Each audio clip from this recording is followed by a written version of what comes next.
Bonsoir, bienvenue dans le 7-8, c'est votre émission sur TV78 pour bien démarrer la soirée avec au programme de l'actualité des infos pratiques et des idées de sortie. Voici le programme de ce 16 janvier.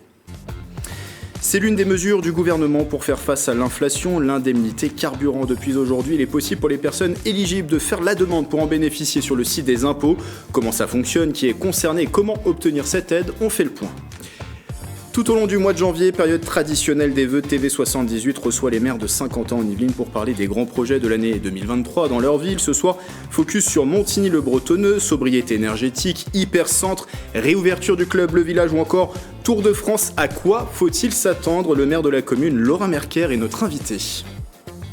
Et puis le sport, ils sont de retour sur les terrains. Les Templiers d'Elancourt débutent leur saison le week-end prochain à l'extérieur avant un premier match à domicile. Ce sera le 28 janvier et nous verrons quelles sont les ambitions de l'équipe en deuxième division de football américain.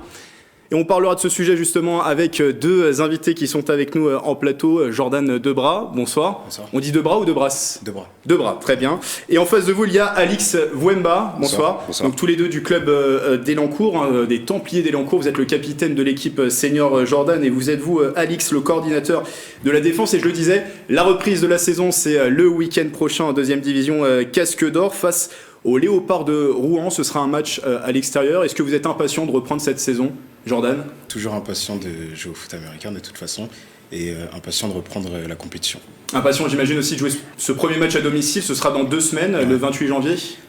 Toujours impatient parce que c'est retrouver nos supporters après une longue trêve, donc ça fait toujours plaisir. Comment ça se passe la préparation, Alix? Ça se passe bien, ça suit son cours. 2 matchs de préparation, on est sur une bonne dynamique, on finit sur une victoire le week-end dernier. Le groupe est prêt, motivé et on attend que ça revienne comme il disait Jordan. Et on fera le point sur vos ambitions en deuxième partie d'émission et on fera aussi le point sur l'ensemble des résultats sportifs du week-end. Ce sera avec notre journaliste Mickaël Elmidoro. Bonsoir Laura Merker. Bonsoir. Vous êtes vous le maire de la commune de Montigny-le-Bretonneux, également premier vice-président de 50 ans en Yvelines en charge de l'urbanisme et de l'aménagement du territoire et vous allez présenter vos vœux à vos habitants. C'est une tradition au mois de janvier. Ce sera le 18 janvier, donc 19 janvier, jeudi en vidéo. Pourquoi faire le choix de faire des vœux en vidéo alors que dans d'autres communes on tient une cérémonie de vœux, on va dire, un peu plus traditionnelle? Écoutez, vous l'avez évoqué dans les titres, vous avez parlé de plan de sobriété et c'est vrai qu'aujourd'hui on est obligé de faire de gros efforts face aux coûts de l'énergie qui ont augmenté de manière incroyable et donc on a dû demander à tout le monde de faire des efforts sur la ville et à partir du moment où je demande à tout le monde de faire des efforts, il faut que je commence par moi, c'est l'exemplarité, donc j'ai décidé d'annuler les vœux. Je regrette un peu parce que on arrive à la 3e année du mandat et j'avais beaucoup de choses à dire mais écoutez, on va le faire sous une autre forme, une forme vidéo et les gens auront le temps et le loisir de le regarder comme ça et de voir tout ce qu'on a pu faire et tout ce qu'on compte faire aussi sur l'année qui vient et les suivantes. Et on parlera avec vous dans quelques instants des grands projets, les grands dossiers de Montigny-le-Bretonneux pour l'année 2023. Avec nous aussi Régine Rallèche de la rédaction de TV78. Bonsoir. Bonsoir. Avec vous dans un instant les informations du jour. Dans cette édition aussi, focus sur une expo photo de pompiers pour célébrer l'amitié franco-allemande et puis de la musique avec l'interview de La Pietà. L'artiste sera en première partie de Skip the Use le 3 février prochain à la Meurise à Trappes. Mais avant tout cela, coup d'œil à la météo de demain.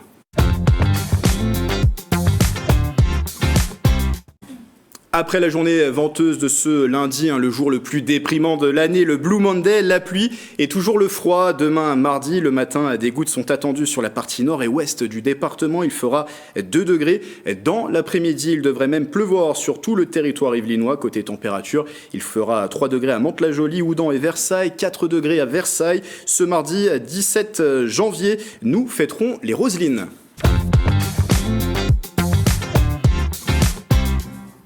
Place aux informations du jour avec vous, Régine Rallèche, et on commence avec notre chiffre du jour. Oui, Grégory, notre chiffre du jour est 100 puisque c'est à la vitesse de 100 km/h que des rafales de vent ont été enregistrées dans les Yvelines. Cette nuit, il y a eu 15 interventions liées aux intempéries et ce matin, 1000 foyers ont été privés d'électricité. Le département a été placé en vigilance orange, vent et crue. L'alerte a depuis été levée, mais demain, les Yvelines seront de nouveau en alerte jaune, mais cette fois-ci, neige et verglas.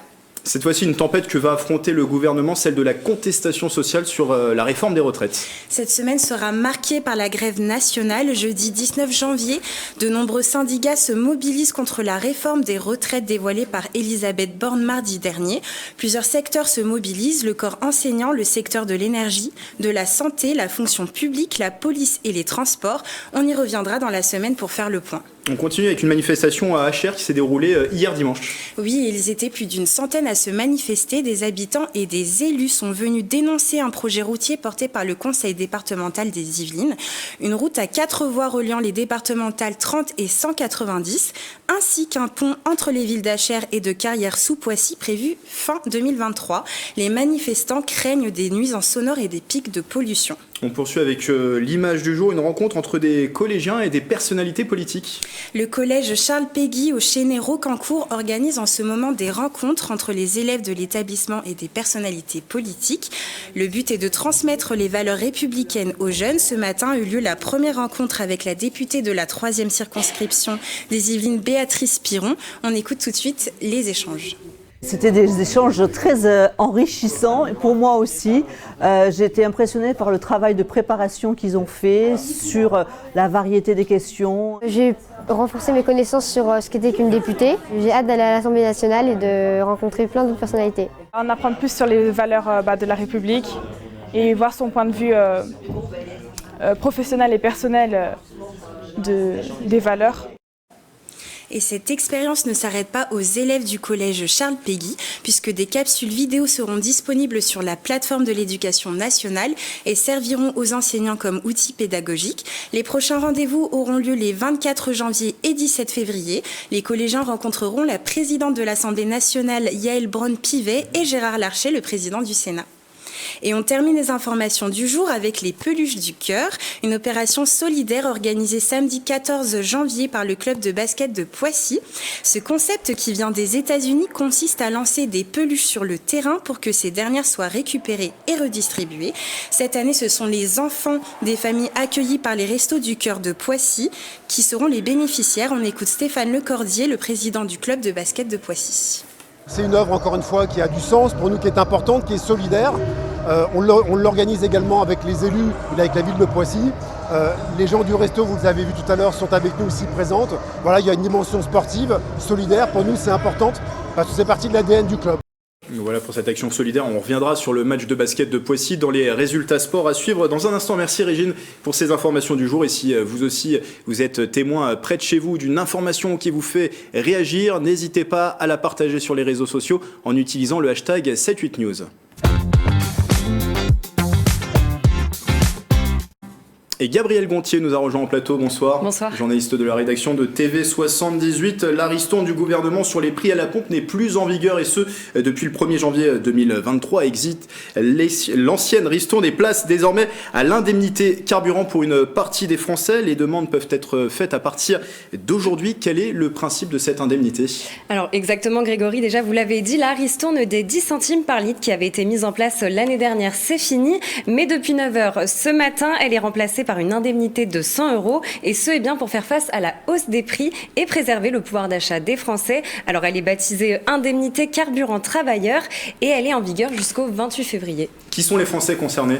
Alors l'indemnité, elle concerne les 50% des ménages les plus modestes qui ont besoin de leur véhicule pour aller travailler. À noter Grégory que ça concerne tous les types de véhicules. Alors pour être éligible, il faut disposer d'un revenu fiscal de référence inférieur à 14 700 € en 2021. Si vous êtes deux actifs dans un foyer, c'est le calcul des deux revenus cumulés qui fait foi. En revanche, l'indemnité, elle va être versée par personne et non par foyer. Donc, vous toucherez bien 200 €. Et au total, c'est environ 10 millions de personnes qui sont concernées par cette aide qui sera versée, je précise, une seule fois. Et comment ça se passe pour la toucher ? Est-ce que c'est automatique ? Est-ce qu'il faut en faire une demande ? Eh bien non, justement, c'est pas automatique. Sachez que vous devez en faire la demande. Pour cela, vous devez aller sur le site mis en ligne par impôts.gouv.fr Si jamais vous n'avez pas accès au service en ligne, vous pouvez contacter le 0806 000 229. Vous devrez ensuite remplir un formulaire en ligne avec votre numéro fiscal, votre numéro d'immatriculation et une attestation sur l'honneur indiquant que vous utilisez votre véhicule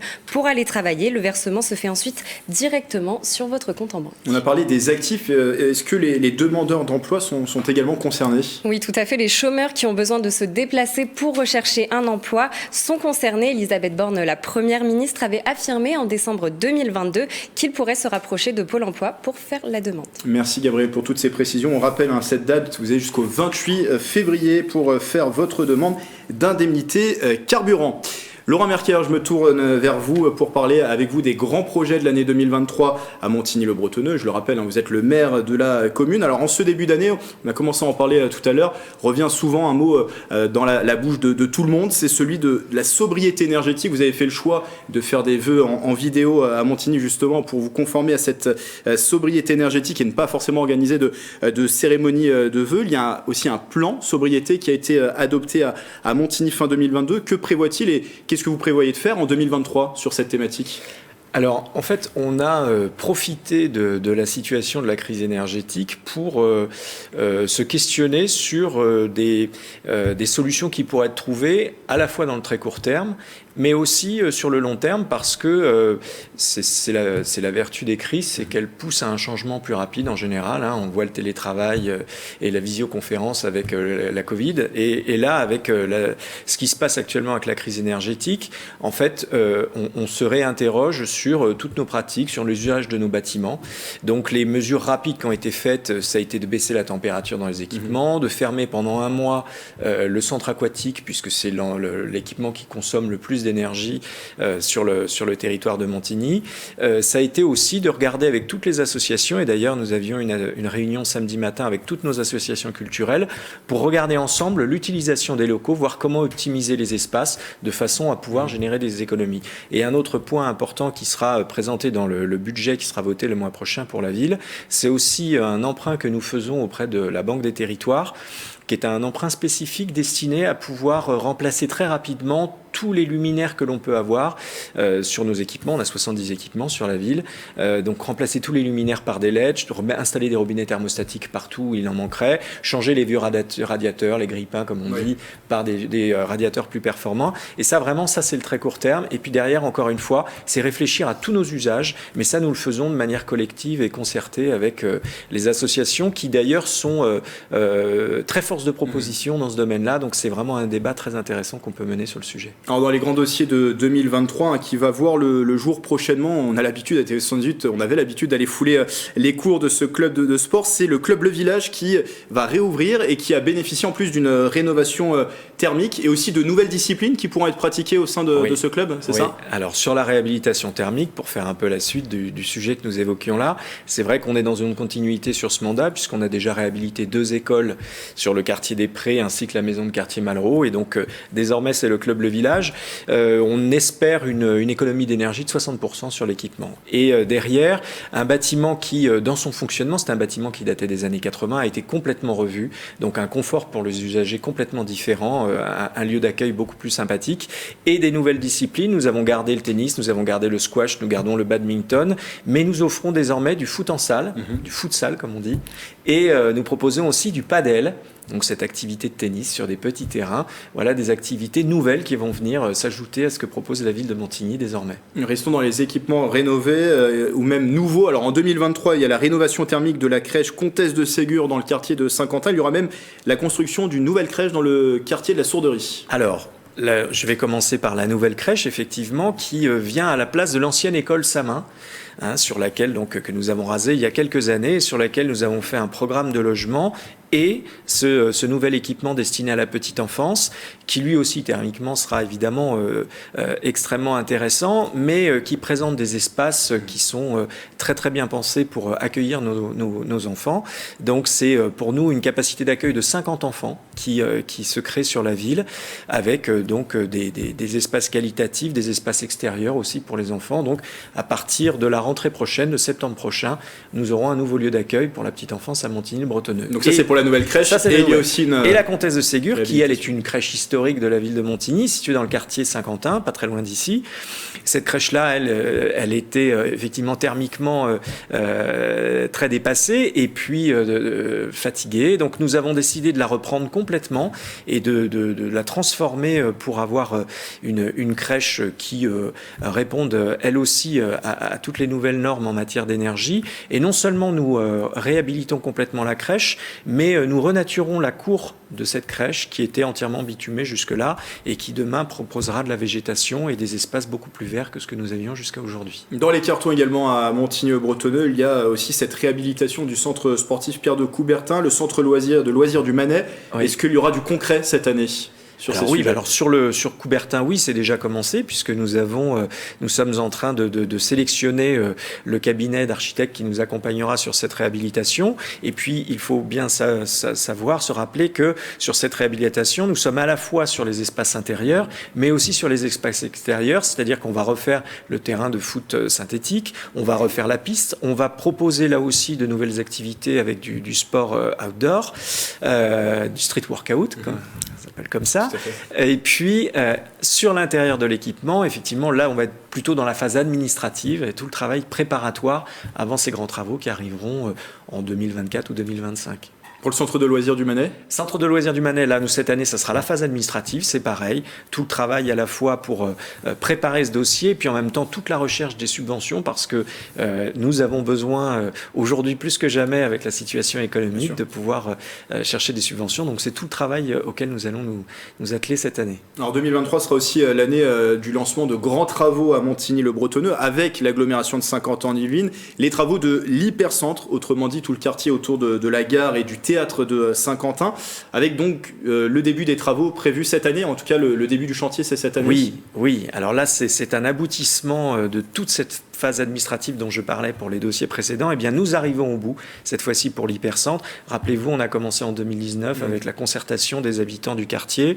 Et là, aujourd'hui, nous pouvons prévoir un démarrage des travaux en fin d'année, sachant que ça commencera un peu plus tôt, puisque nous avons déjà la démolition de l'immeuble que l'on appelle l'Anneau Rouge. Que l'on a vu à l'image. Voilà, autour de la place de la gare, avec toute la reprise de la place et l'ouverture de celle-ci sur la ville.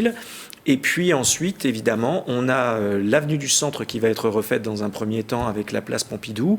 Puis nous referons tout le long du canal et le bassin du quai Truffaut, donc juste à côté de la médiathèque. Donc là, on est sur un chantier qui va durer plusieurs années.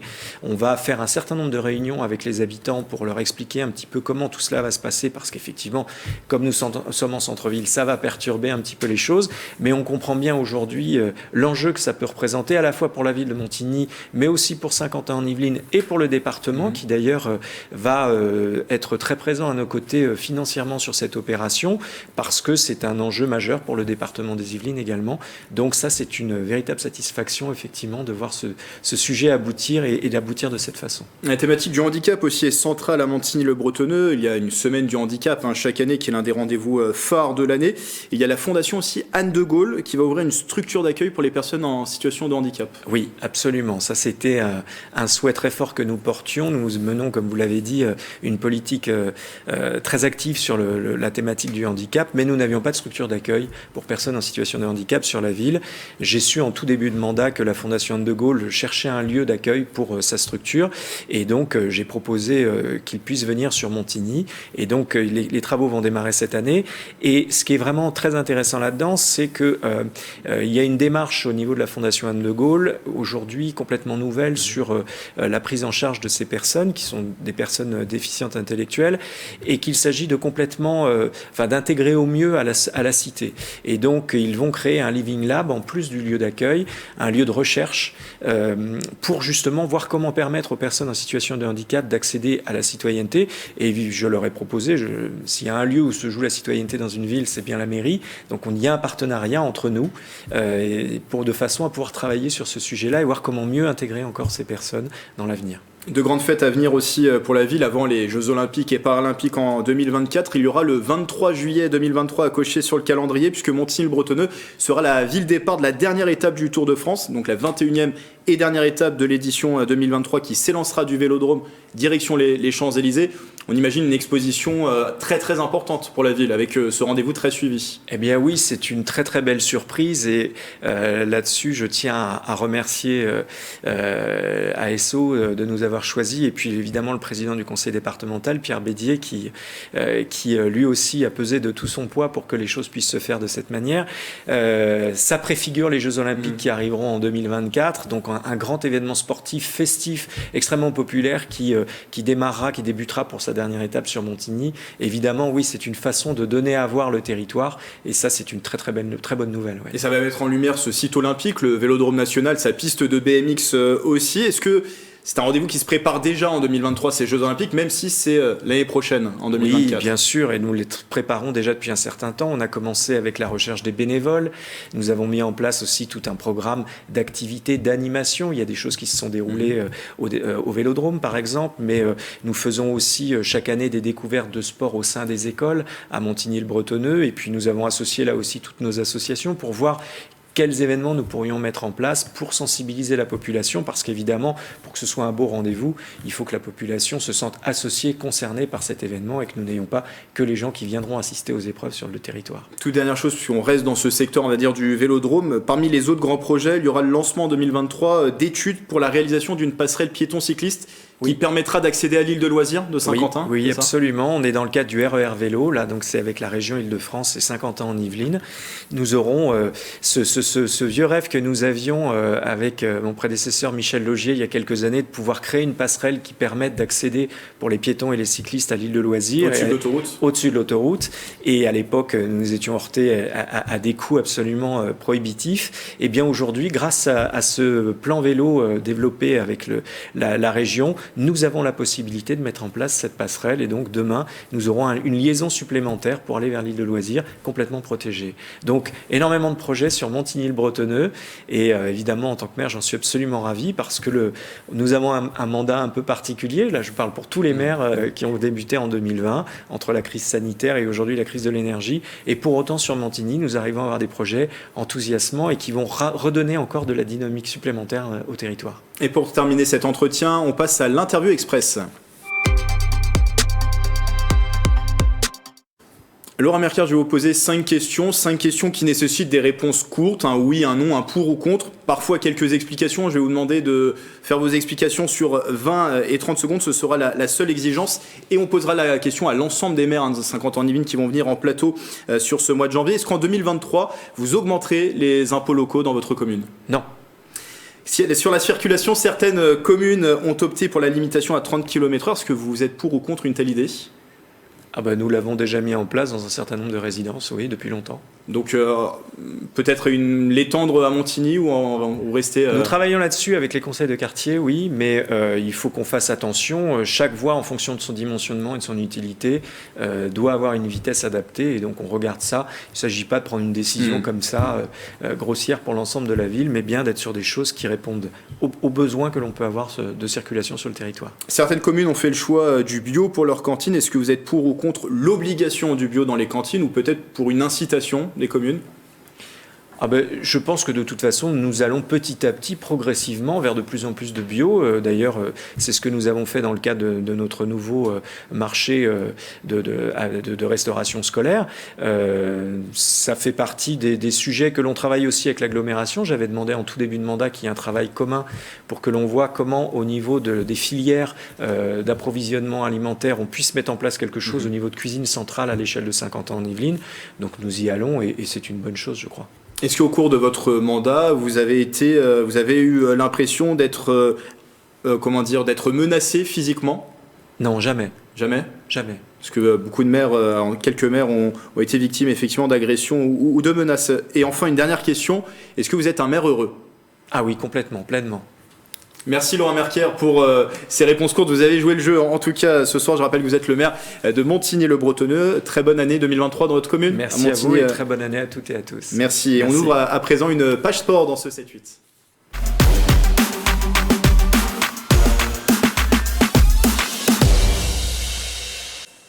Et Mickaël Elmidoro nous a rejoint, bonsoir. Bonsoir. Journaliste sport de la rédaction de TV78. On va débuter cette page sport par du cyclisme. C'était la première compétition de l'année au Vélodrome National de Saint-Quentin-en-Yvelines. Ce week-end avait lieu les 6 heures du Vélodrome, cette course d'endurance organisée par la structure et le club local de l'EC Vélizy 78 était programmée ce samedi. Près de 100 participants ont répondu présents pour ce rendez-vous. Des images de Patrick Jacques de Dixmude.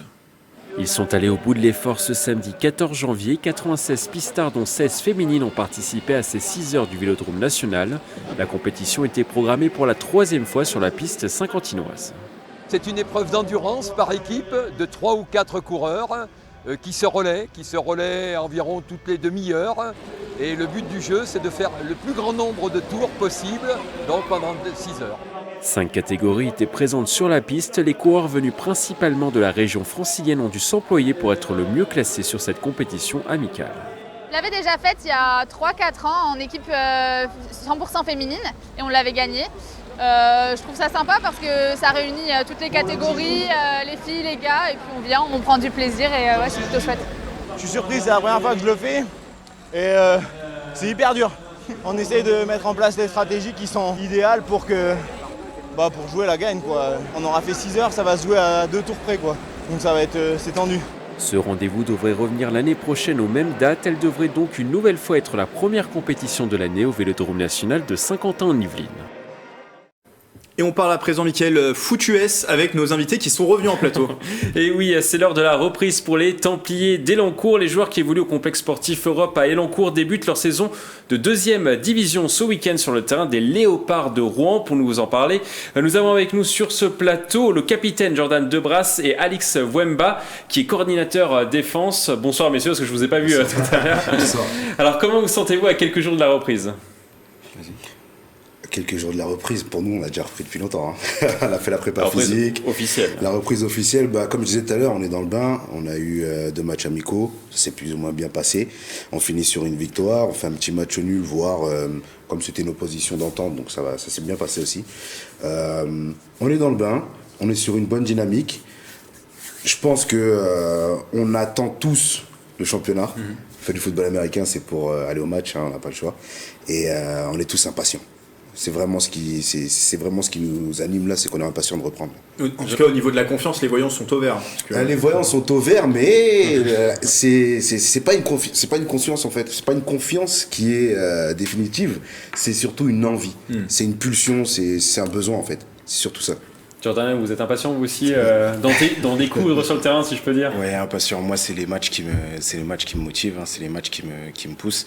Et pour en revenir sur notre confiance, c'est surtout une année où on arrive en début de championnat sans trop de blessures. On arrive vraiment avec un bilan médical qui est plutôt bon. On a très peu de joueurs blessés, des joueurs qui ont joué toute la saison dernière blessés, qui se sont bien reposés, qui se sont bien soignés, et là on revient en pleine forme. Avec une bonne préparation physique, j'imagine. C'est ça, une bonne préparation physique. On a repris début septembre. On a poussé un petit peu avec les équipes jeunes parce que on a vraiment accentué sur la formation cette année. Donc on est plutôt pas mal normalement. Et comment vous trouvez ce groupe ? Le groupe est jeune, il vit bien. On a eu quelques arrêts de fin de carrière l'année dernière. Ce groupe a quand même eu quelques départs, de par, comme je disais, la formation dans des équipes de division supérieure, de première division. Donc on a perdu quelques bons éléments. Malheureusement, c'est le jeu. Heureusement pour nous, parce que ça veut dire qu'on fait du bon travail. Malheureusement pour nous, on perd des éléments très importants. Mais le groupe vit bien. Il est sain. Il y a eu un peu de turnover au niveau du coaching staff. Il y a eu un peu de turnover au niveau des joueurs. On a quelques arrivées, quelques départs.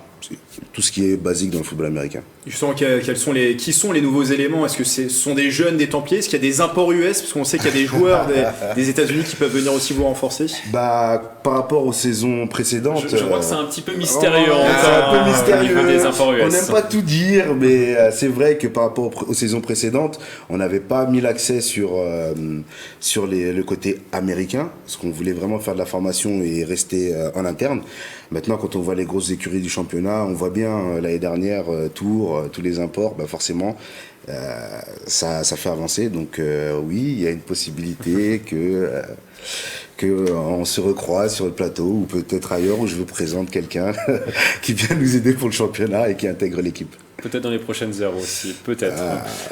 Jordan, l'objectif aussi des Templiers d'Elancourt, c'est de former ses propres jeunes et qui jouent après en équipe senior, c'est bien ça? Ouais, voilà, c'est ça. Déjà, je suis bien placé pour le savoir parce que je suis entraîneur de la section U17. Donc des cadets. Vraiment, on est un peu on est un club formateur, on est un club, on est un peu les farmers, nous. C'est-à-dire qu'on forme beaucoup de joueurs, de très bons joueurs, qui ensuite partent soit dans de plus hautes divisions, ou soit vraiment à l'étranger, ils vont au Canada, aux États-Unis. On a déjà eu pas mal d'exemples comme ça. Et voilà, nous, notre premier objectif, c'est déjà former des joueurs pour notre équipe première. C'est ce qu'on fait avec les U17 qui sont surclassés en U19, des U19 qui sont surclassés en senior.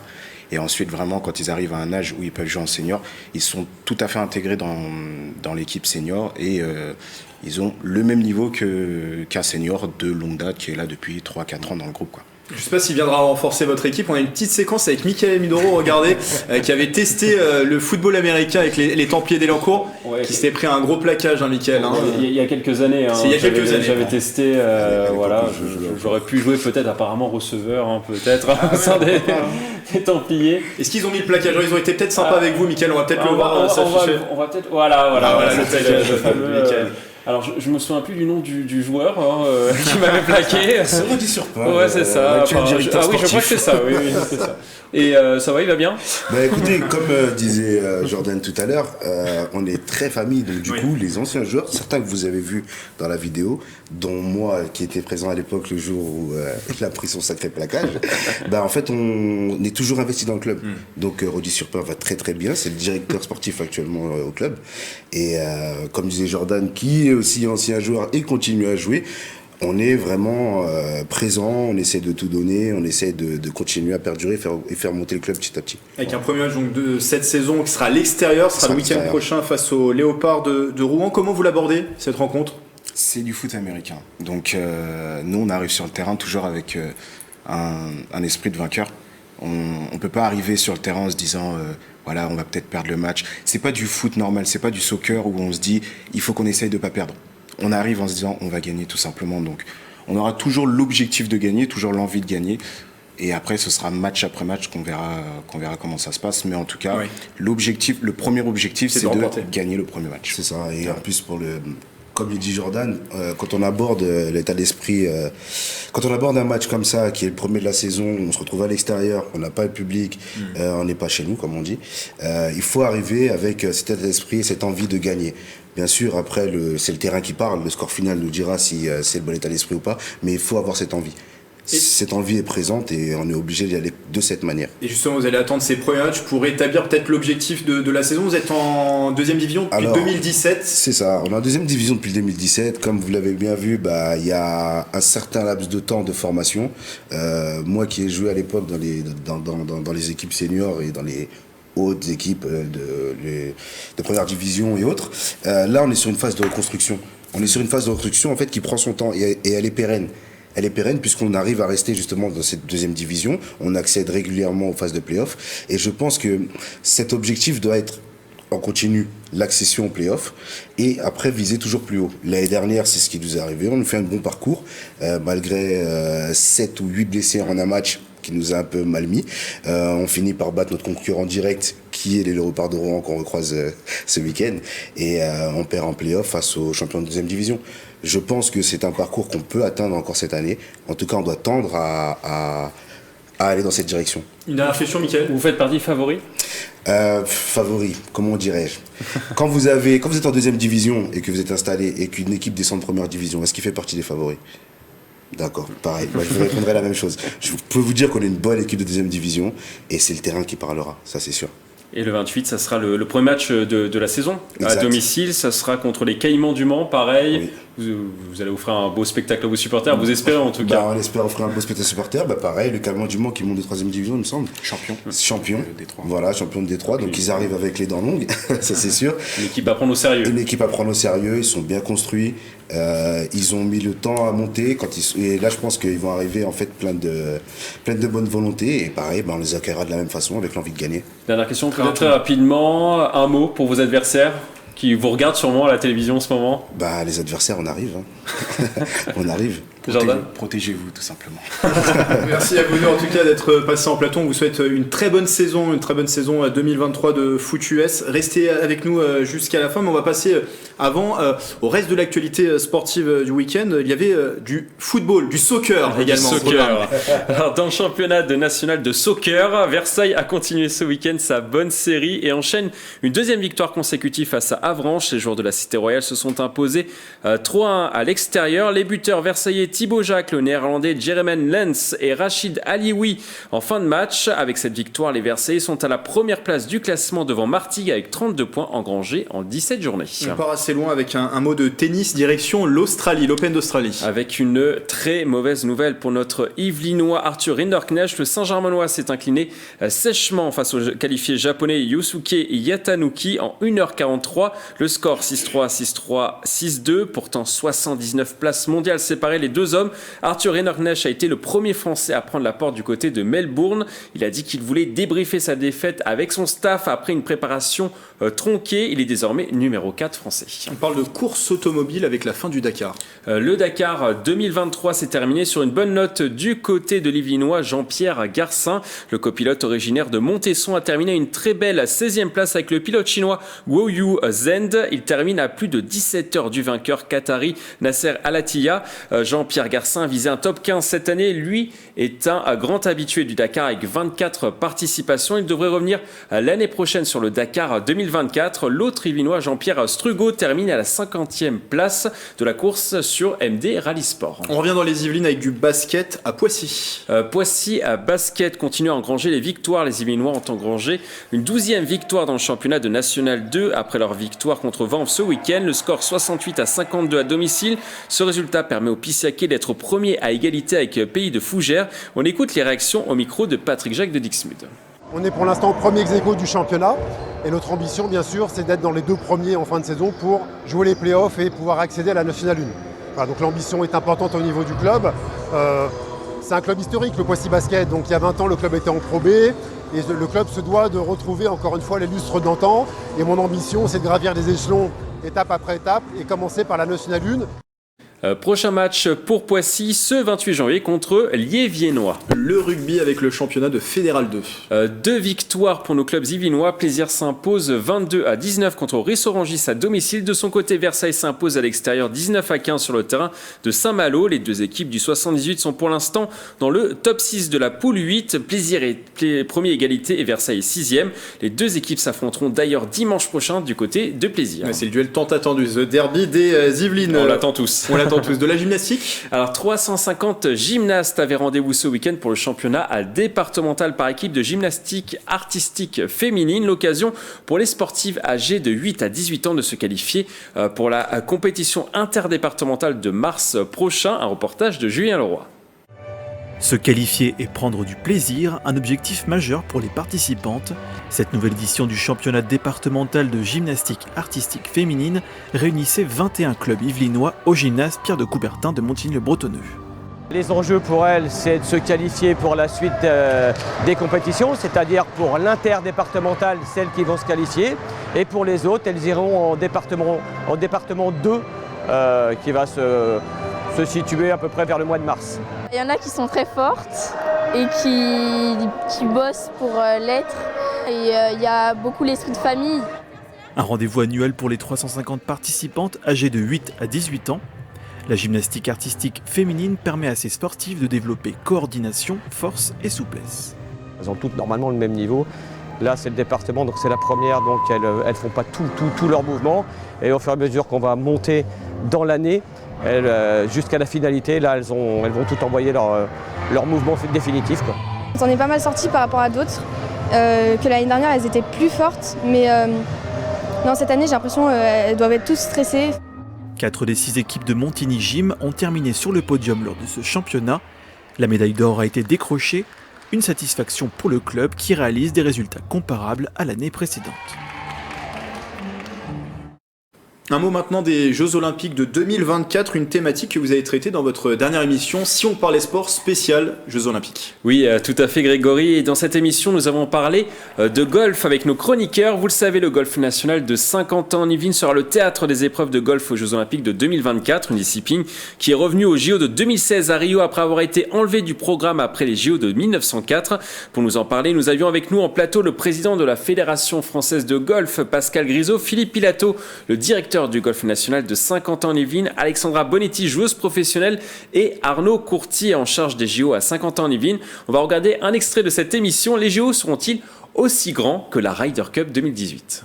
Moi, je suis partagé parce que, alors, ça sera certainement pas aussi grand, pour les raisons énoncées par Pascal. Par contre, c'est la première fois que on va vivre un événement en faisant partie d'un ensemble et d'un tout. C'est-à-dire qu'en fait, il va y avoir, ce sont les Jeux Olympiques, donc c'est extrêmement fort. Et je pense que ça va être également une force parce que ça va permettre de mettre peut-être en avant également, mais le site, le golf national, le parcours de l'Albatros.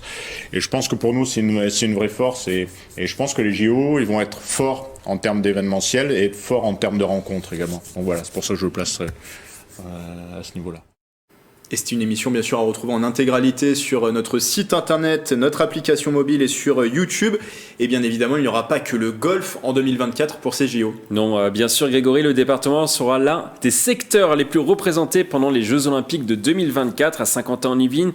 Il y aura du cyclisme sur piste au Vélodrome National, le BMX sur le stadium de BMX juste à côté. Il y aura aussi le VTT sur la colline d'Elancourt. Le cyclisme sur route devrait passer par Saint-Quentin-en-Yvelines, la vallée de Chevreuse et Versailles. Versailles qui va accueillir une partie du marathon et les épreuves d'équitation dans le parc du château. Il y aura aussi du pentathlon moderne. On a déjà hâte d'y être, Grégory. Vous avez le temps de vous préparer d'ici là. Oui, on a le temps. Notamment pour le marathon, peut-être ? Le marathon, pourquoi pas. Le marathon pour tous, qui est ouvert à tout le monde, mais il faut avoir un certain niveau quand même pour y participer. Merci Mickaël pour toutes ces précisions sportives. Je suis peut-être meilleur sur le football américain, comme vous l'avez vu.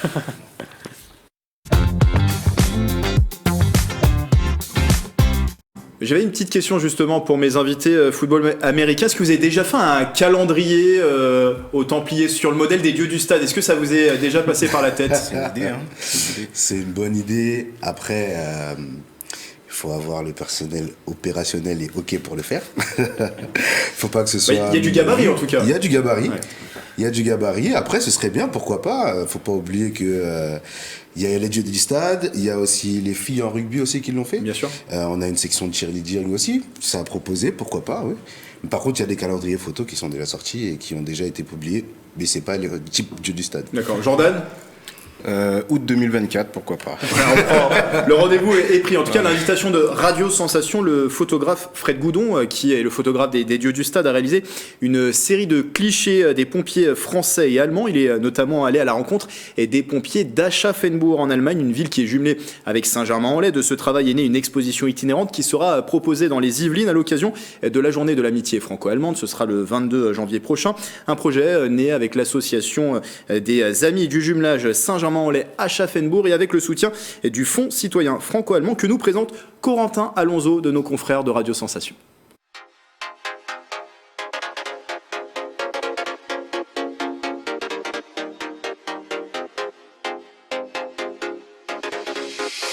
C'est une journée un peu particulière pour la caserne d'Aschaffenburg. Les pompiers allemands vont poser aujourd'hui devant l'appareil de Fred Goudon. Fred Goudon, c'est le photographe des dieux du stade et de plein d'autres calendriers. Il est spécialiste dans l'art de photographier le corps des hommes. Ça y est, on rejoint Fred Goudon. Alors Fred, il y a besoin de quoi pour un shooting? Alors il faut des flashs, du matériel qui est là, et puis tous les pompiers qui sont en train de se mettre en place. Donc on a fait un petit discours de bienvenue, ça s'est bien passé. Et après ça, on va commencer à shooter petit à petit, les uns après les autres individuellement, pour leur donner un petit peu l'idée de ce que ça donne. Et puis pour moi aussi, avoir une idée de leur photogénie. Et puis après, on va enchaîner sur les photos de groupe, etc. Bon, on laisse Fred se préparer, et puis nous, on va aller mettre une tenue un petit peu plus adaptée.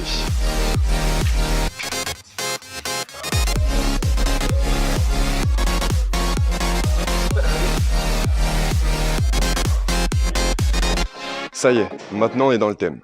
C'est l'heure de la traditionnelle photo de groupe. More, come back, like, and a bit like this. More like that. Okay, good. Pascal, you step a little bit closer if you can. Okay, yeah. Good. Alors, une belle photo de groupe, c'est ça, c'est vraiment quelque chose, ils font corps. On voit que ils sont tous en place et en plus ils se connaissent bien. Et donc, je pense que ça se voit là, mais ça se verra encore plus à l'image. Corentin, à toi. Maintenant, à moi de jouer. Est-ce que tout le monde est photogénique ? Non, la photogénie c'est vraiment c'est propre à chacun. Et alors des fois il y a des gens ils sont très beaux et ils rentrent pas du tout à la photo. Et puis des fois c'est l'inverse où les gens sont un peu disgracieux peut-être ou en tout cas et on dirait pas, mais quelquefois ça rend vraiment très très bien à l'image. Donc peut-être que vous me voyez là, moi je suis très photogénique. Non, je rigole. J'aime vraiment faire ce shooting. Le photographe est vraiment cool et nous nous amusons beaucoup ensemble avec tout le groupe. Les photos sont incroyables de ce qu'on a déjà pu voir. Au total, ce sont près de 1500 photos qui ont été prises aujourd'hui. Maintenant, il va falloir faire des choix et puis les sélectionner pour pouvoir les exposer au public prochainement en France. Et l'exposition sera visible dans 3 lieux des Yvelines dès demain mardi à l'hôtel de ville de Saint-Germain-en-Laye à partir de 19h30. Le lendemain, mercredi 18 janvier, l'exposition sera toujours visible à Saint-Germain-en-Laye mais à la Maison de l'Europe. Rendez-vous dès 10h30. Et enfin, le 20 janvier, à partir de 11h, l'exposition se déplacera au restaurant Le Crésio à Montigny-le-Bretonneux. D'autres dates et lieux à venir pour en savoir plus. Rendez-vous sur le site de Radio Sensation. Et on va refermer cette émission en musique. Le vendredi 3 février prochain, la Meurize Attrape accueille le concert de Skip the Use. Le groupe de rock lillois fait son retour sur scène après 2 ans d'absence. Et pour ouvrir la soirée, La Pietà sera également sur la scène de la Meurize. L'artiste est actuellement en tournée pour la promotion de son dernier album, L'Innamorata, qui est sorti en novembre. La Pietà qui est avec nous en visioconférence. Bonsoir. Alors, si on peut mettre le son en plateau, parce que je ne vous entends pas. Juste pour commencer cette interview, La Pietà, pour les téléspectateurs qui ne vous connaissent pas, quel est l'univers, quel est le style de La Pietà ?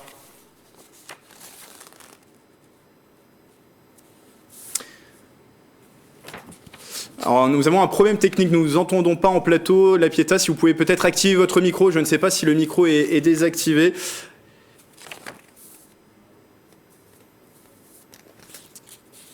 Non, visiblement un problème technique. En attendant de régler ce problème, on va jeter un coup d'œil à la météo de demain. On va voir si on arrive à résoudre ce problème technique dans un instant.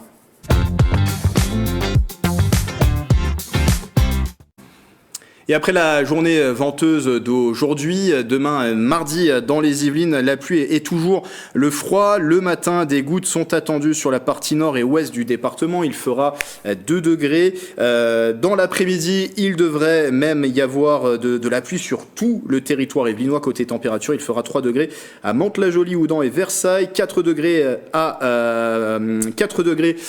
Versailles, 3 degrés à Mantes-la-Jolie, Houdan et Rambouillet, 4 degrés à Versailles. Et ce mardi 17 janvier, nous fêterons les Roselines. On va voir si on a réussi à retrouver La Pietà en visioconférence. Est-ce que on vous entend ? Est-ce que vous nous entendez ? Vous nous entendez ? Ça, je pense que oui. Et on va voir si on vous entend. Non, malheureusement, on ne vous entend pas. Alors, je le disais, on va regarder tout de suite un extrait de votre dernier album. Je disais, L'Innamorata, qui est sorti en novembre. On va écouter un extrait de l'un des titres de cet album. C'est Une tempête. Regardez. Celui qui est libre, celui qui est fou, celui qui crie au-dedans qu'il faut s'aimer beaucoup, tant qu'il est encore temps. Ça commence sûrement là, c'est un peu comme la vie. Ça bouleverse, ça broie, mais ça reste joli. Je te tiens, tu me tiens, à la vie en fait. Par les mots, par les mains, quand tu remplis ma tête. Le premier de nous deux qui aimera. Oh, une tempête. Voilà pour l'extrait d'une tempête, je le disais, issu de votre dernier album, La Pietà, qui est sorti en novembre dernier. C'est l'Innamorata. Visiblement, nous n'avons pas réussi à résoudre ce problème technique. On n'arrive pas à entendre La Pietà. Je reprécise juste, on aura l'occasion de la réinviter d'ici le 3 février. Le concert est le 3 février, donc on aura l'occasion de la réinviter d'ici là pour régler ce problème technique. Je reprécise juste que vous serez sur la scène de la Meurize à Trappes et vous ouvrirez la soirée le 3 février prochain, qui sera aussi animée par Skip de Use. On peut d'ailleurs retrouver toutes les informations concernant la billetterie sur le site qui s'affiche, kiosque.sqy.fr, mais on vous invitera d'ici le 3 février pour venir parler aussi de ce projet qui mêle musique et littérature. On aura l'occasion d'en dire un peu plus lorsque l'on aura résolu tous ces problèmes techniques. Voilà, c'est la fin de ce 7-8. Merci de nous avoir suivis malgré ces petits couacs techniques. Retour demain à l'antenne sur TV78 pour une nouvelle édition. Belle soirée.